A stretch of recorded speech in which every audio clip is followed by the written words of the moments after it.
A hut turns in the wind. Its stilts creak like bones, swaying on bird-like legs as if sniffing the air for something lost long ago.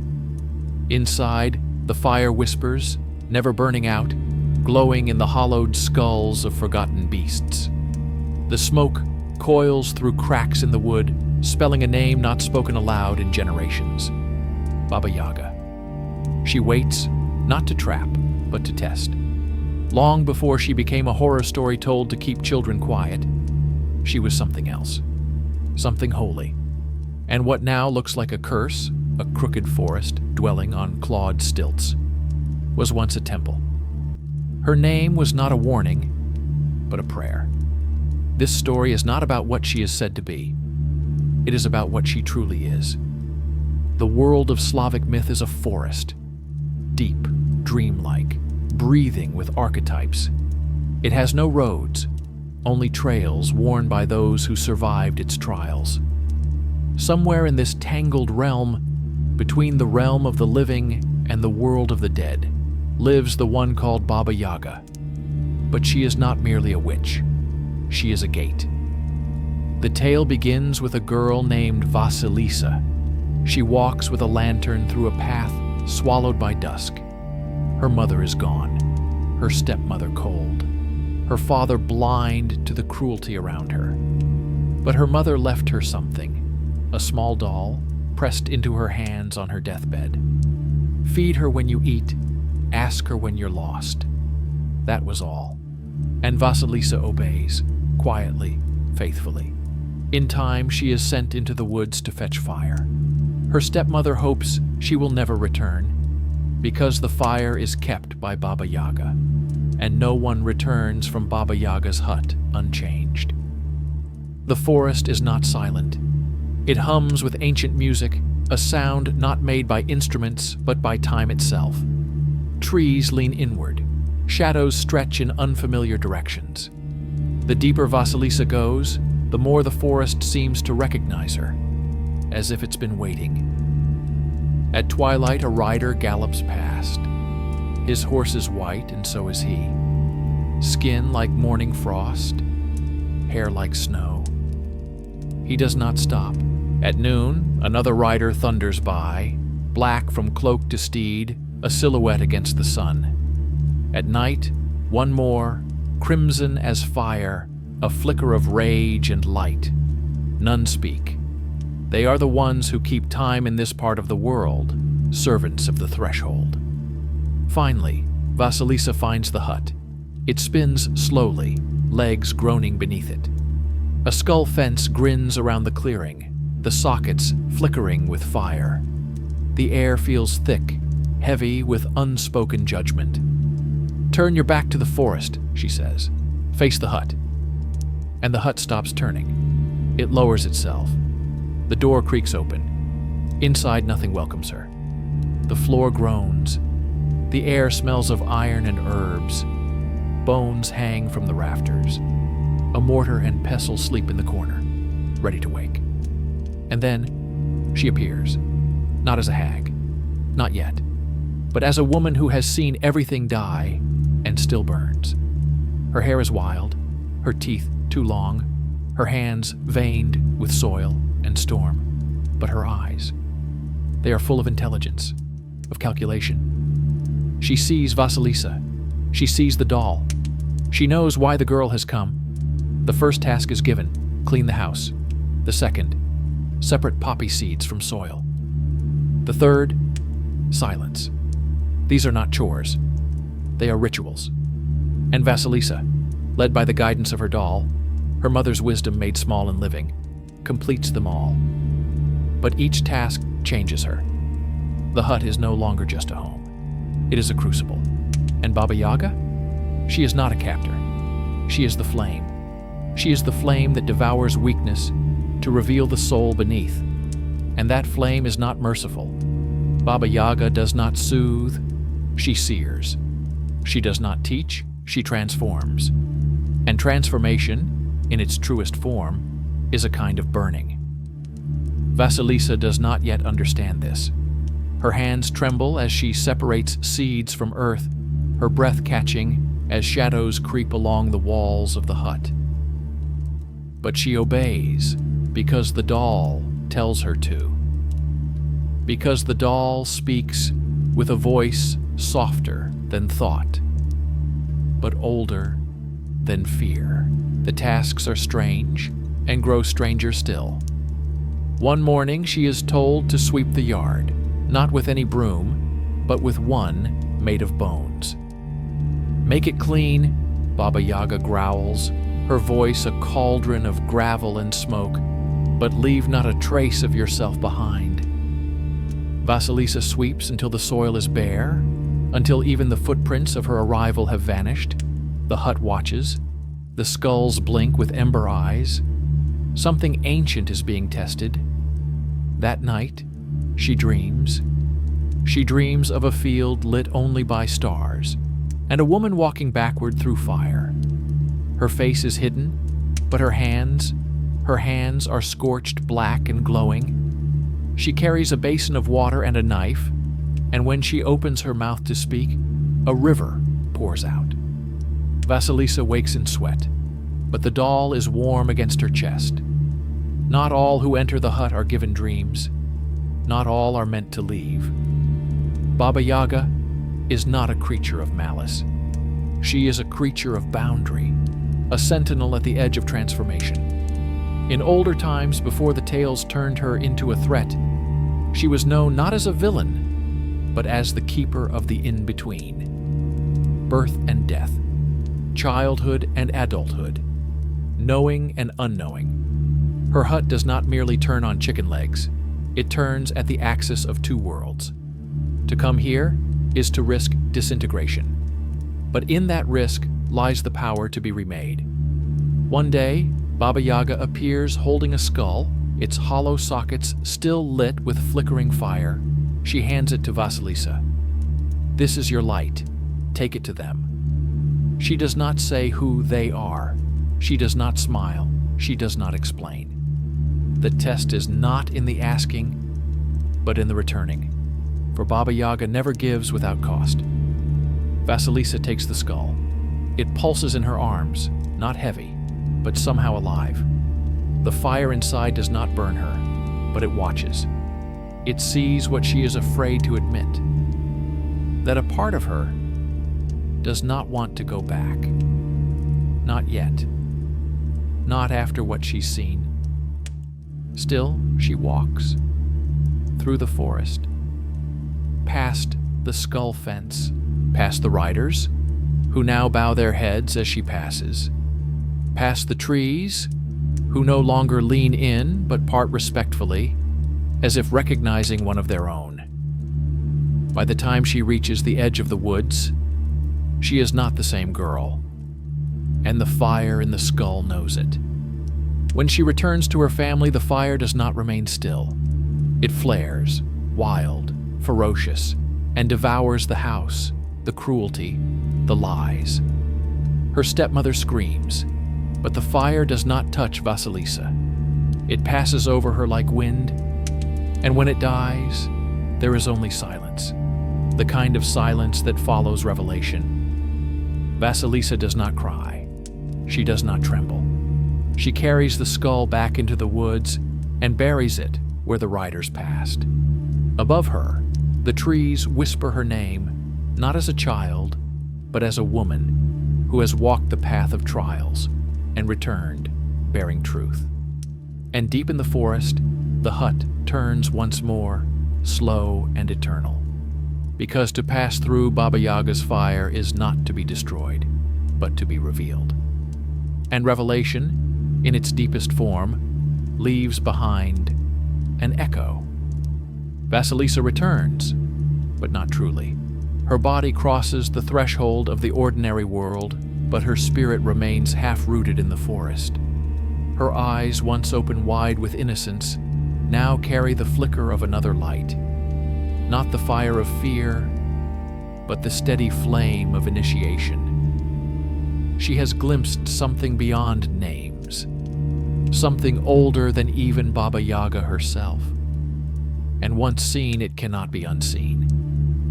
The villagers notice her silence first. She moves differently now, not with arrogance, but with inevitability, like a river that has remembered its source. She no longer asks permission. She no longer apologizes. The girl who once sought approval now walks like someone who has received a verdict from the forest itself. And the forest, it seems, has judged her worthy. But the story does not end with her return. These tales never do, because the journey through darkness does not only change the traveler, it casts new light on the world they return to. And often that world cannot hold it. Some fear her, some call her touched, a few kneel. But Vasilisa does not speak of what happened in the hut. She does not retell the tasks or name the riders, not out of secrecy, but reverence. She understands now that language is a poor vessel for sacred experience. The truth of Baba Yaga is not something spoken. It is something lived. And yet far from her village, in places where the birch trees lean in tight and the moss remembers footsteps, the hut still turns. It waits for others, for the wounded, for the exiled, for those who are ready not to be rescued, but reforged. You see, Baba Yaga does not seek disciples. She does not lure with promises or threats. She exists at the boundary, and only those willing to risk their old selves may approach her. She is the death of illusion, the cremation of what is false. And what remains, if anything, is what was true all along. In some tales, she flies in a mortar and steers with a pestle. In others, she eats the unworthy. But these are only shadows, folk memory trying to dress the ineffable in rags of fear. The truth is harder, quieter, more luminous.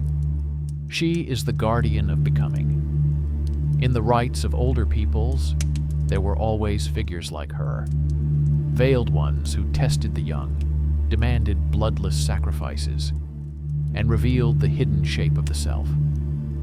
In the language of myth, they were not villains, they were thresholds given form. The hut, with its chicken legs and spinning madness, is not madness at all. It is motion, the eternal motion of life circling death, of the mundane rotating around the mystical. To enter it is to lose one's sense of direction, to be stripped of bearings, until only essence remains. And so, long after Vasilisa's tale ends, her story deepens. Women whisper it in fields beneath moonlight. Men remember fragments in dreams and cannot explain why they wake in tears. Children dare one another to find the hut, and sometimes, just sometimes, one of them does, and returns different. Because Baba Yaga is not gone. She is exile embodied, wisdom pushed to the margins, power disguised as grotesque. She is the face of the divine after it has been exiled by civilization, feared by institutions, and renamed as terror. But those who meet her with clear eyes see the truth. She was never the monster. She was the mirror. And those who pass her trials are not simply survivors. They are bearers of forgotten fire. But fire, even when sacred, is dangerous. The world outside the forest does not understand the kind of heat that Baba Yaga gives. It fears it. It mocks it. It calls it madness. And so, many of those who return, women like Vasilisa, men who have seen the face of death and called it teacher, learn quickly to dim their flame, to speak carefully, to hide what they now carry in their bones. But sometimes, even that is not enough. The culture that banished Baba Yaga did not stop at turning her into a witch. It rewrote the story entirely. It took the dark mother of transformation and made her into a cautionary tale. It stripped her of wisdom and gave her teeth. It buried her throne beneath layers of ridicule and horror. And it did so for a reason. Because powers like hers do not bow. They do not serve empire. They do not preserve the order of things. They initiate. And nothing frightens a rigid world more than the chaos of transformation. Long ago, before written language tamed thought into obedience, there were rites that mirrored the forest path. Girls were sent alone into the wilderness, given only a token, a question, or a riddle.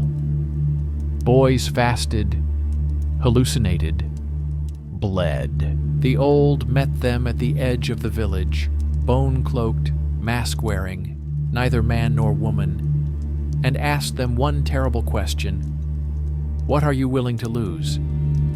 That is Baba Yaga's question too. It always has been, and the answer is never spoken aloud. It is lived. But as centuries passed, the old initiations faded. Ritual became superstition. Story became caricature. And the great figures of symbolic death, the guides, the judges, the wild elders, were painted with fear until no one sought them willingly. They were called witches, monsters, demons, and those who once walked to their huts with trembling reverence now crossed the street to avoid their memory. Baba Yaga was not banished by force. She was erased by forgetfulness. That is the deeper exile, not one of place but of meaning. Yet her myth survived, fractured, misremembered, distorted, but alive. Like fire under ash. Like a song hummed without knowing why. The old stories persisted in the mouths of grandmothers, woven into lullabies, disguised as warnings. "Don't go into the woods," they said. "Don't talk to strangers. Beware the house that walks." But the soul remembers. The soul knows the way to the forest. And that is why even now the hut still turns. Sometimes when the wind is right and the moon is low, a child wanders into the woods not by accident, but by instinct. And the chicken-legged hut, sensing readiness, lowers itself once more. The skulls light up. The threshold creaks open. And a new trial begins. Not all return. Some never intended to. But those who do, they are not quite of this world anymore. They speak with silences. They listen to wind. They carry names that can't be translated. And when they sleep, their dreams are doorways. Because the myth of Baba Yaga is not just a story. It is a map. And those who find her, truly find her, are not merely seekers of fire. They are heirs to it. For in every age there must be someone who remembers the path through the forest. But memory is dangerous, especially the kind passed down in symbols and bone. The modern world thrives on forgetting. It smooths the sharp edges of old myths, files down the teeth of the wild, and replaces the forest with pavement. But the wild does not forget, and neither does the soul. The path remains, overgrown and hidden, but still there, winding through the unconscious like a serpent of fire and roots. And somewhere, deep in the undergrowth of collective memory, Baba Yaga still watches. This is the first great contradiction. She is feared and forgotten, ridiculed and revered. In fairy tales, she devours the innocent. In deeper myths, she devours only illusions. She is a paradox in rags, both guardian and monster, both death and mother. And this tension is not a flaw in the story. It is the story. Because transformation always comes wearing the mask of terror. Think of the girl who stands trembling at the edge of the hut. The world she knew is behind her, but the world she needs is through that crooked door. To step forward is to surrender control, to obey a voice older than reason. And in that surrender, the soul begins to bloom, not like a flower, but like fire through dry branches. That is the true myth beneath the tale of Vasilisa. It is not a story about triumph over evil. It is a story of sacred disorientation. a girl sent into darkness, a crone who gives her impossible tasks, a magic doll that speaks with a mother's dead voice, a skull that burns not the girl, but the world she must outgrow. These are not plot points. They are ritual steps, echoes of ancient ceremonies that once taught the young how to die before they died.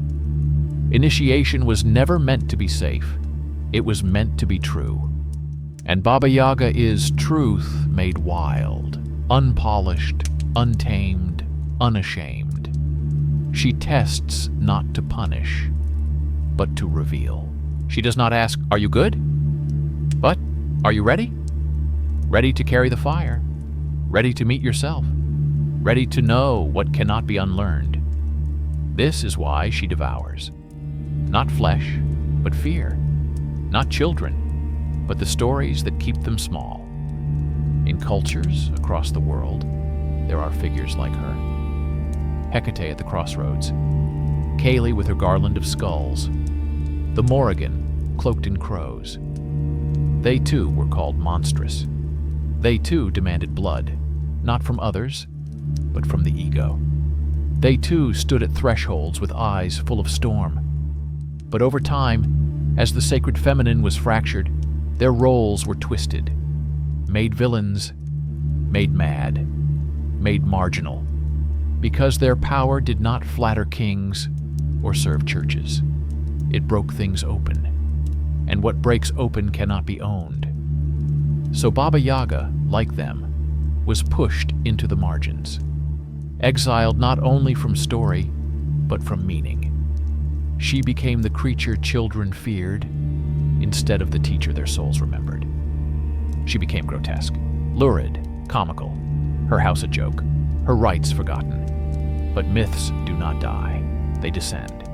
And when they return, they come with new faces, new tellers, new fires. Somewhere in some small room, a girl lights a candle and stares into the dark. She does not know why, but she feels it.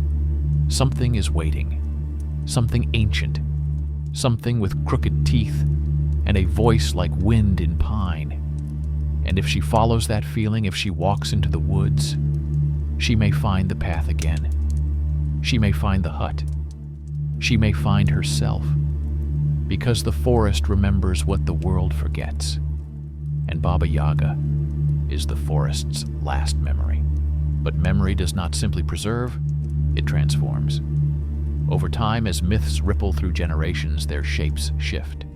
The old forms break, reassemble, wear new masks. What began as ritual becomes rumor, then superstition, then storybook. And yet, beneath these layers, the core remains, pulsing, breathing, waiting to be reawakened. Baba Yaga's exile is not just from place, but from clarity. She lives in the fog of cultural amnesia, where truths become twisted and symbols are mistaken for monsters. But it is in that very distortion that her deeper meaning hides, like fire smoldering beneath wet leaves. To find it, we must step beyond the literal. We must read with the eyes of the soul. The spinning hut is no joke. It is a wheel, a sacred axis between the worlds. In shamanic traditions across Eurasia, such rotating houses are cosmological maps. They turn not in whimsy, but in alignment with celestial rhythms. They are places of death and rebirth, thresholds where the ordinary dissolves. And Baba Yaga is its keeper. The skulls that line her fence are not decorations. They are witnesses, markers of those who came seeking answers and were burned into truth. They burn still, not to warn, but to remind. The fire in their sockets is the price of knowing. The doll Vasilisa carries, that too is no mere magical token. It is a vestige of an older understanding, a maternal spirit passed from mother to daughter, ancestor to descendant, a living thread of intuition. It speaks because it remembers. It guides because it sees beyond the veil. These are not elements of fantasy. They are artifacts of forgotten ritual. In archaic societies, such objects were revered. Dolls were protectors, soul fragments, embodiments of the feminine wisdom that dwells in the body. Fire in skulls was used in burial rites to guide spirits safely through the underworld. And huts that turned? They marked the spaces where one met their own death and walked out changed. To forget this is not innocence, it is disinheritance. Because when a culture loses its mythic memory, it also loses its initiatory path. Without figures like Baba Yaga, there are no elders at the edge of the village, no symbolic deaths, no trials that break the shell of childhood and reveal the deeper self. And so we wander, spiritually uninitiated, psychologically fragmented, seeking in self-help what once was given by myth. But some remember, artists, dreamers, those who suffer in ways language cannot explain. They feel her presence. They may not know her name, but they know the silence before transformation. They know the pull toward the unknown. They have seen the hut in their dreams. And sometimes, when no one is watching, they follow. They write. They paint. They walk alone in forests without paths. They stare into flames and remember something they never learned. These are Baba Yaga's children, not by blood but by ordeal, because her lessons are not taught, they are endured. And those who endure them emerge not with answers, but with questions that gleam like knives, questions that slice through comfort and certainty, questions that burn through illusion. Who am I beneath the story? What must die for truth to live? What fire still sleeps inside my bones?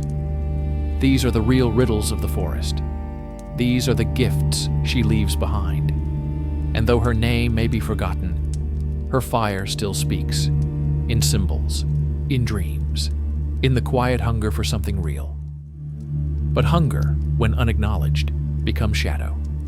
In the absence of initiation, the psyche improvises. It seeks trial in chaos, wisdom in breakdown, transformation through trauma. When no rite of passage is offered, life itself becomes the furnace. And many are burned without meaning because the elder was never there to teach them how to suffer well. This is what Baba Yaga was once meant to do. Not to prevent pain, but to ritualize it, to give it shape, boundary, and purpose. To teach the initiate that suffering is not the end, but the threshold. And that on the other side of terror is not death, but integration. But what happens when a culture denies her? She does not vanish. She slips underground. She hides in illness, in dreams, in madness, in the voices we suppress, the cravings we fear, the silent ache that follows moments of clarity. She becomes the wild part of ourselves we exile, the part that knows, that remembers, that dares. And still she waits, sometimes in the eyes of an old woman who speaks in riddles, sometimes in the stories we tell children, not knowing why they linger.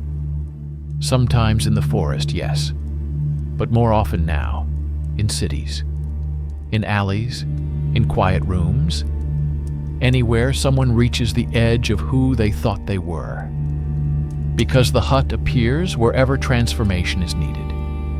Not a literal hut, but the symbolic space of unraveling. It may look like a diagnosis, a heartbreak, a sudden, inexplicable calling to walk away from everything. Whatever form it takes, it spins, it disorients, it demands. And inside waits the same figure, crooked, fierce, unrelenting, the Baba Yaga of the soul. She does not offer comfort. She offers tasks. Clean this house. Strip your identity bare. Sort these seeds. Separate what is true from what is inherited. Gather fire. Confront the anger you've buried. Feed this doll. Nourish what remains of your inner wisdom. These are not metaphors. They are instructions. And though the world may not call it by name, those who walk the path recognize it by feel, the burning, the stripping, the death of falsehood. They learn to listen to the doll within, to follow intuition, even when it makes no sense. To carry fire through the darkness, knowing it will destroy only what no longer serves. This is the secret at the heart of the myth. Baba Yaga is not outside us. She is within. She is the part that refuses to let us stay small. The inner elder who demands we evolve. The fierce, feminine fire that watches from the shadows until we are ready to see her. And when we are, when the mask of the world slips just enough for us to glimpse her real face, we understand why she was feared. Because truth is terrifying. Not because it harms, but because it liberates. And liberation always comes at the cost of illusion. This is why she was called Monster. This is why her hut was said to spin, because awakening spins us, it unmoors us, it lifts us out of the known and drops us into the forest of becoming. And yet, she is always fair. Cruel, perhaps, but never unjust. She does not punish without purpose. She does not test for amusement. Her trials are precision tools, forged in myth, passed down through blood and silence. They are the rites we forgot how to ask for. But even in forgetting, we reach for her. Because when the soul is ready to grow, the witch will always appear, whether we want her to or not. Because when the soul is ready to grow, the witch will always appear, whether we want her to or not. And she does not knock. She arrives like weather. No warning, no apology. One day the world makes sense, and the next, the wind shifts. Things fall apart. Dreams rot at the edges. Familiar paths dissolve into fog. It feels like failure. It feels like loss. But beneath the surface, something ancient stirs. The hut has begun to turn, and Baba Yaga is waking. This is the moment all true myths describe. The descent, the dark night, the underworld path. It is not a fall from grace. It is grace disguised as rupture. And it is only by walking through that darkness, willingly, eyes open, that the soul can grow into what it was always meant to be. Not bigger, not better, but whole. It is here, at this precise juncture, that the deeper twist in the tale reveals itself. Baba Yaga is not the end of the path. She is the gatekeeper of its middle. Her fire is not the final truth, but the crucible through which truth is revealed. And for those who survive it, another figure waits. A mirror of the witch, but not the same. In some stories, she is the wise mother, the one who offers the gift, the boon, the clarity. In others, she is simply silence. The moment after the fire. The breath that follows revelation. She has no name, because she is not a character. She is what emerges when the old self dies. But only those who have passed through Baba Yaga can meet her, because she is not a person. She is the part of the soul that has integrated the wound. And here lies the second great twist. Baba Yaga is not one myth, but two. In the surface story, she is the monster, the cannibal, the danger. But in the deeper story, she is the alchemist, the initiator, the guide, and the line between them is not fixed. It is crossed through choice. What you see in Baba Yaga depends on how you enter her hut. The frightened child sees death. The willing initiate sees transformation. And the one who walks through willingly returns not only changed, but bearing something the world desperately needs, the wisdom of descent. In ancient mythologies, this was called catabasis, the journey into the underworld. In modern terms, we might call it depression, grief, spiritual crisis. But in truth, it is none of these things. It is not a malfunction. It is a call, a summons from the old hut in the forest. And Baba Yaga is the one who answers, not with comfort, but with precision. She strips away delusion. She cuts with tasks. She burns with silence. And if you endure her fire, you come back carrying something sacred, not in your hands, but in your voice, your gaze, your way of being. A flame that does not consume, but clarifies. And perhaps this is why she was buried in fairy tales, hidden in grotesque laughter, cast as a villain. Because a world built on forgetting cannot tolerate a figure who forces us to remember. Not just who we are, but what we were before we learned to be afraid. This is the myth beneath the myth. Baba Yaga is not evil. She is misunderstood, on purpose. Because those who fear her will never find her, and those who find her were never truly lost. For in every twisted branch, in every turning path, she is there, not to lead, but to light the way. And yet, to follow that light, one must walk through shadow. This is where the story fractures again, because not everyone who encounters Baba Yaga is ready. Not all are meant to return. Some enter her domain believing they will triumph through wit or bravery, forgetting that neither cleverness nor courage mean anything when what is demanded is surrender. And here lies the final contradiction. Baba Yaga is not an enemy of strength, but she destroys all strength not rooted in truth. She is the breaker of false foundations. In one lesser-known tale, a man wanders into her forest seeking fortune. He has read the stories, thinks himself prepared. He carries charms, incantations, even a sword said to be forged in fire. But the hut does not turn. The skulls do not glow. He waits for a witch, but none arrives.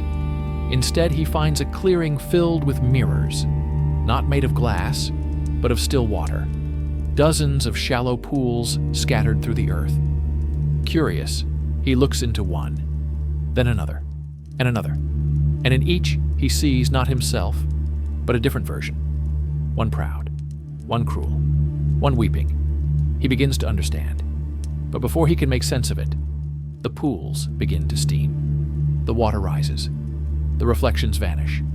And the forest closes around him. He is never seen again. Some say he died. Others say he is still there, wandering, searching for the truth he refused to see. Baba Yaga gave him no tasks, no riddles, no words, only mirrors. Because sometimes the greatest terror is not what we face, but what we are. That is the second great function of her myth, reflection. She reflects the parts of us we bury, disguise, reject. She shows us the masks we've worn for so long we forgot they were masks. And in doing so, she offers a brutal kind of mercy, a chance to begin again. But beginning again requires something to end. Ego, persona, belief, identity, the forest strips it all away. Not to punish, but to reveal what lies beneath. The soul not as ideal, but as is, raw, elemental, waiting to be named. And here, in this space of unraveling, the real myth begins. The myth not of Vasilisa, or the hut, or the skulls, but of return. Because the story of Baba Yaga is not complete until the one who entered her fire steps back into the world. Changed, reforged, not to escape the forest, but to carry it within. These are the true heroes of her tale, not warriors, not sages, but those who were broken and walked anyway. Those who learned to speak the language of the woods, silence, instinct, flame. Those who do not shout what they know, but live it. They become thresholds themselves, midwives of transformation. keepers of the myth, and though they may never speak her name again, they carry her in gesture, in gaze, in how they listen to sorrow and do not flinch, in how they stand beside the fire and offer no advice, only presence. Because presence, real presence, is what the hut teaches. To be with what is, to stop running, to stop pretending, and to burn gently, relentlessly, until only truth remains. For the deepest gift of Baba Yaga is not power, not magic, not knowledge, but the capacity to remain human in the presence of the sacred. And this is where the old myth breaks open. Because to be human in the sacred is not to conquer it, but to be changed by it. To kneel not in defeat, but in recognition. To meet the fire without flinching, knowing that what it burns away was never truly yours. Baba Yaga's trials were always designed for this, not to punish, but to teach how to bow without breaking. But what happens when we no longer know how to kneel? When the sacred becomes spectacle? When the fire is sold as light and the hut turned into metaphor for self-discovery without cost? In our age of shallow awakenings, we have learned how to mimic the symbols without surviving the furnace. We quote transformation without being undone by it. We carry skulls as decoration, not understanding they once held the price of wisdom. The myth then becomes empty, hollow, drained of danger, and with it, the soul remains untouched. But Baba Yaga cannot be mimicked. She exists in tension, in paradox, in the refusal to be reduced. You cannot name her without trembling. You cannot walk her path without sacrifice. And sacrifice is the missing word, not of flesh or blood, but of certainty, of self-image, of the tidy narratives we build to avoid the real work of descent. In Baba Yaga's forest, nothing is tidy. The path turns, the hut spins, the fire judges, and your name, the one the world gave you, may not survive, but something deeper will. That is the final twist in her tale, the sacred paradox. Baba Yaga, the feared, the monstrous, the grotesque, is a mother. Not the soft mother of lullabies, but the primal one, the one who births not children, but souls. In older cultures, this archetype was never separate from the divine. The Great Mother had many faces, Maiden Mother Crone, and each was a necessary passage. To reach the crown of wisdom, one had to pass through the fire of the witch, not to be loved, but to be made whole. We have forgotten this. We sanitized the feminine, made her pleasing, docile, nurturing. We cast out her wildness, her rage, her refusal to be controlled. And Baba Yaga became the repository for all that could not be tamed. She became the feminine exiled by civilization, not because she was evil, but because she was too whole. And wholeness, in a world that thrives on division, is always a threat. But the myth remains, and in its depths lies a map. A return not to the past, but to the full spectrum of the sacred feminine. The one who heals not by comforting, but by destroying illusion. The one who feeds you bones when you ask for bread. Who sends you into the night to find the fire you thought had died. She is the face of the goddess that dares to say no. No to conformity, no to comfort, no to half-living. And in her refusal, she opens a door, not to paradise, but to yourself, the real self, the one born in ash, crowned in silence, tempered by grief. This is the fire she guards. This is the gift she gives. And those who carry it do not shine, they burn. And those who carry it do not shine, they burn. Not with glory, not with fame, but with the quiet heat of knowing. They walk among us unnoticed, the fire bearers. They do not announce themselves. They do not speak of huts or skulls or witches.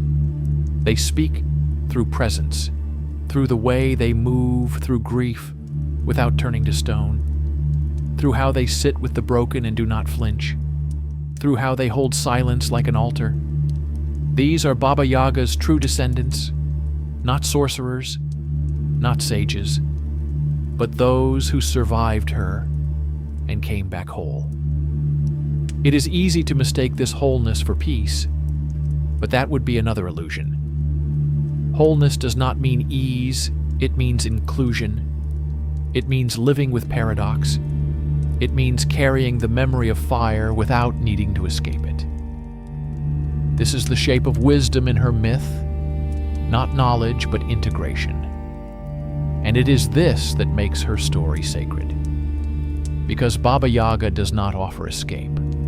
She offers completion. To those who enter her hut seeking power, she gives ashes. To those who arrive in search of truth, she gives a mirror. But to those who come empty, ready, undone, she gives fire. And not just to carry, but to become. That is the essence of her final gift.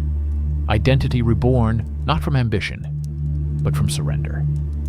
And it is here in this final turning of the myth that the witch becomes the womb. The crooked house on chicken legs, the one that spins, that disorients, is not chaos for its own sake.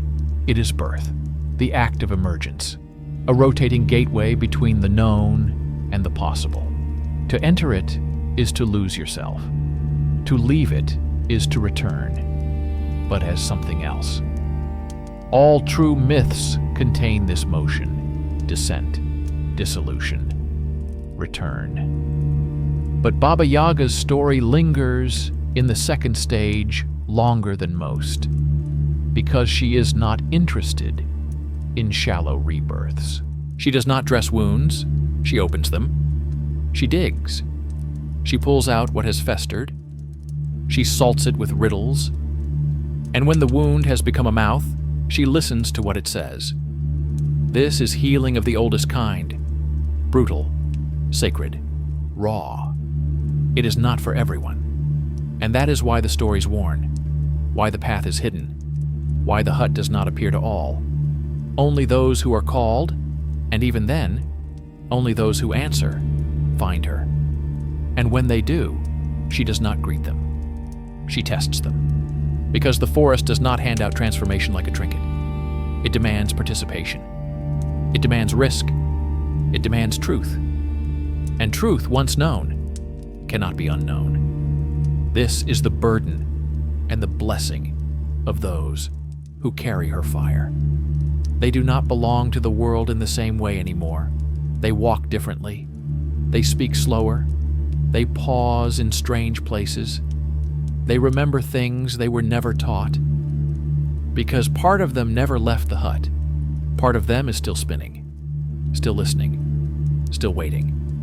Not for rescue, but for the next one who dares to knock. And when that one arrives, trembling, wide-eyed, soul cracking, the fire bearer knows what to do. They do not give advice. They do not interfere. They simply light the way. One small torch at a time, because that is how the myth lives on. Not in books, not in temples, but in the silent handing down of flame.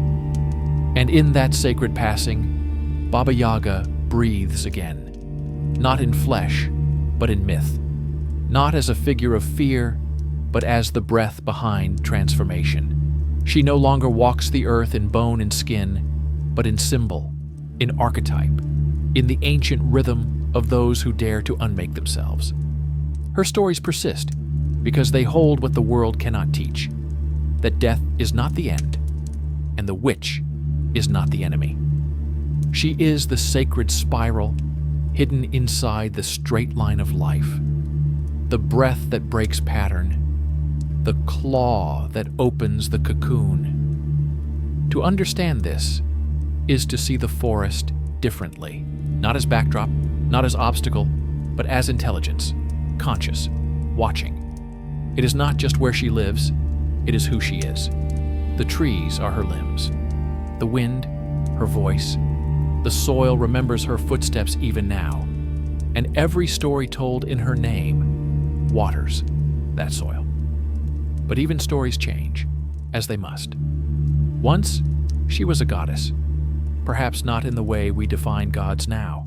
Not lofty, not moral, not removed, but elemental, embodied. Her divinity was not in her distance from the world, but in her utter immersion within it. She did not rule from above, but spoke through rot and renewal, fire and silence. She was not worshipped, she was met, and then forgotten. Not all at once, not cleanly, but slowly, insidiously.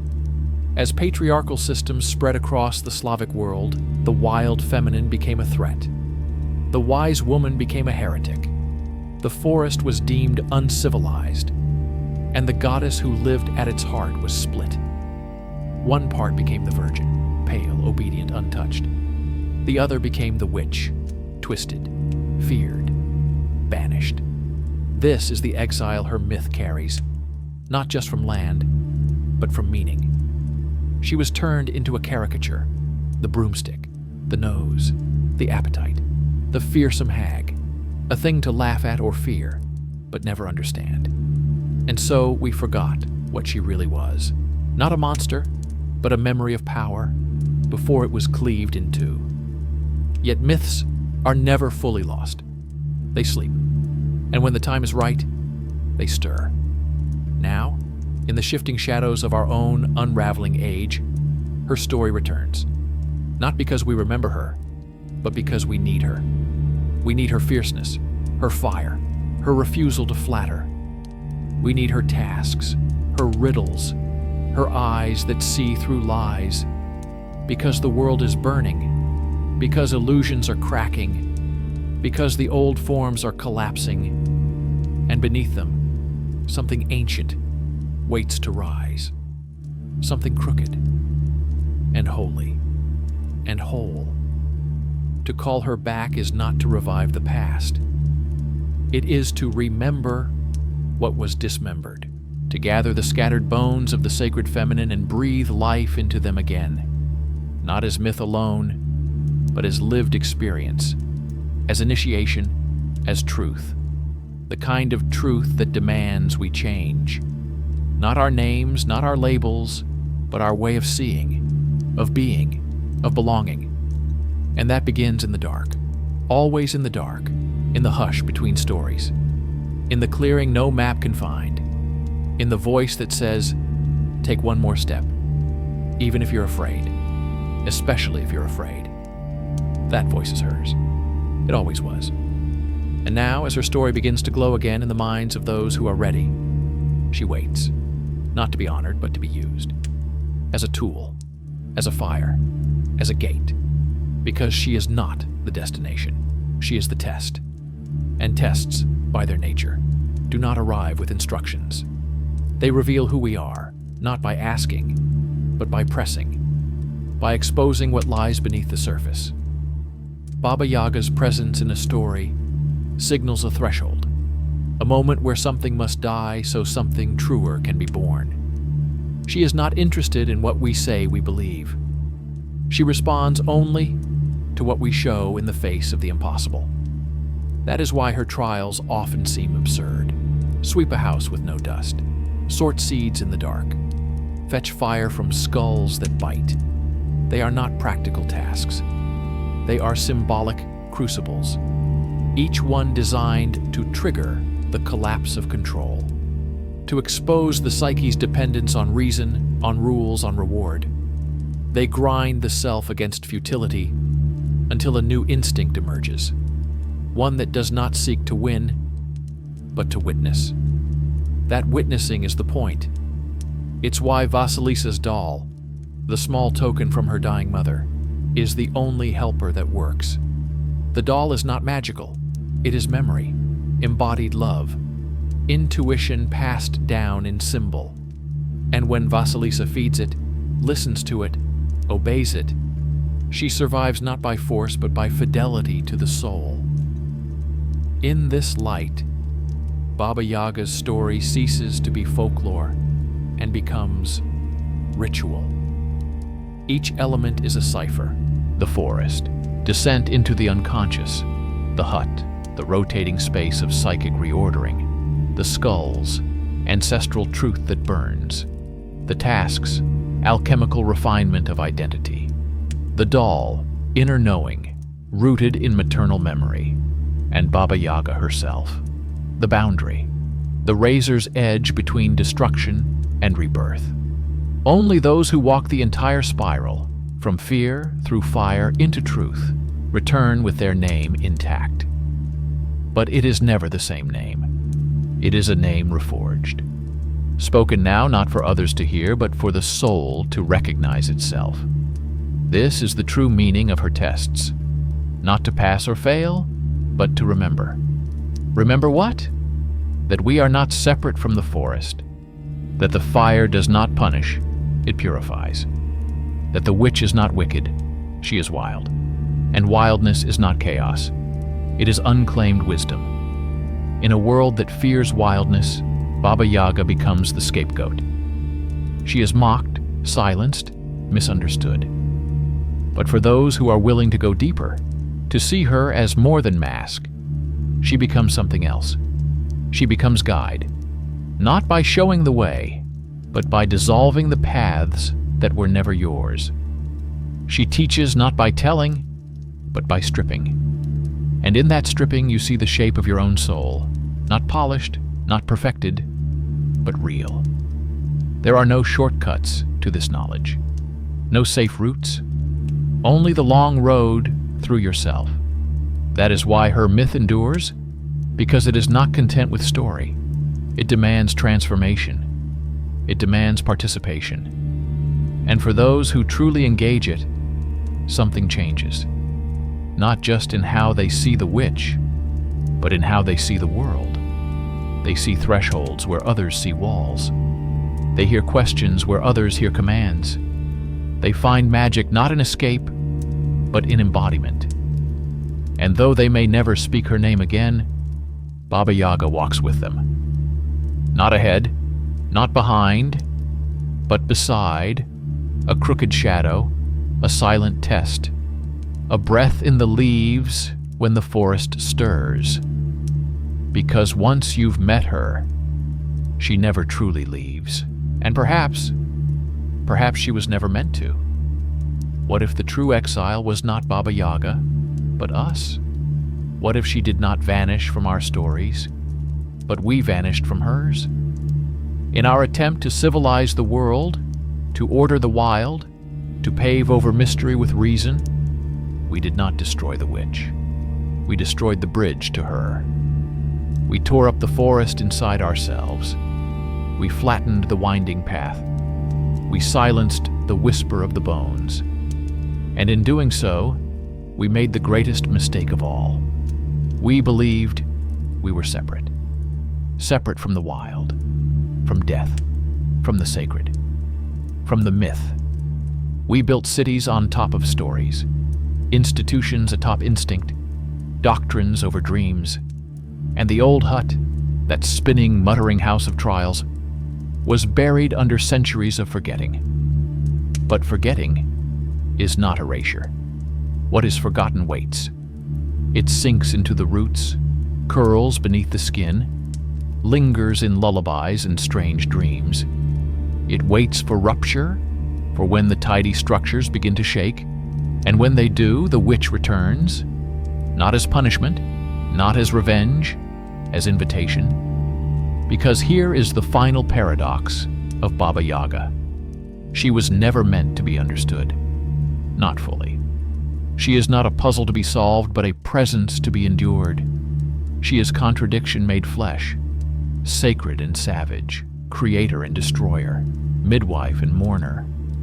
And any attempt to flatten her into a single meaning betrays the very truth she embodies. She exists to fracture certainty, to undo what was too tightly tied, to hold the opposites until they begin to sing. This is why she appears in transition, at the edge of girlhood, at the end of hope, in the middle of despair. She is not the one who fixes the world. but the one who breaks the spell that holds the world in false shape. She is not a healer. She is the condition for healing. And in this light, the greatest twist of all becomes clear. Baba Yaga is not the shadow of the divine feminine. She is its core, not the part that comforts, the part that transforms. She is the sacred no, the refusal that precedes rebirth. She is the scream before the song, the storm before the stillness, the one who ensures that what rises from the ashes is true, because she has scorched away what is false. And when we meet her, truly meet her, we do not become witches, we become whole. Because Baba Yaga is not just an old tale told in the dark. She is the dark, and inside that dark is memory. And inside that memory is power. Not the power of dominance, but of depth, of descent, of daring to meet ourselves in the wild places. This is the final turning of the myth, the last gate, to realize that Baba Yaga was never a monster. She was a mirror, and what we saw in her was never her, but the part of ourselves we had cast away, the rage, the wisdom, the hunger, the knowing. She carried it all until we were ready to reclaim it.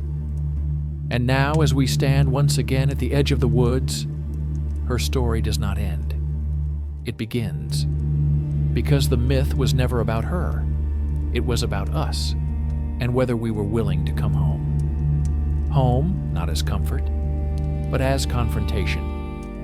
A return not to the house of childhood, but to the house of becoming. The hut that walks, the forest that speaks, the flame that sees. In every whisper of Baba Yaga's story, there is a question not about the witch, but about the self. Are you ready to shed the name you were given, to remember the one you buried? The witch does not answer. She waits. Because this final truth cannot be told, it must be lived. Baba Yaga is not the giver of light, but the destroyer of false fires. She extinguishes what dazzles to reveal what endures. And what endures is not brightness, it is presence. That sacred, undivided awareness that emerges only after all masks have melted. She is not what we feared.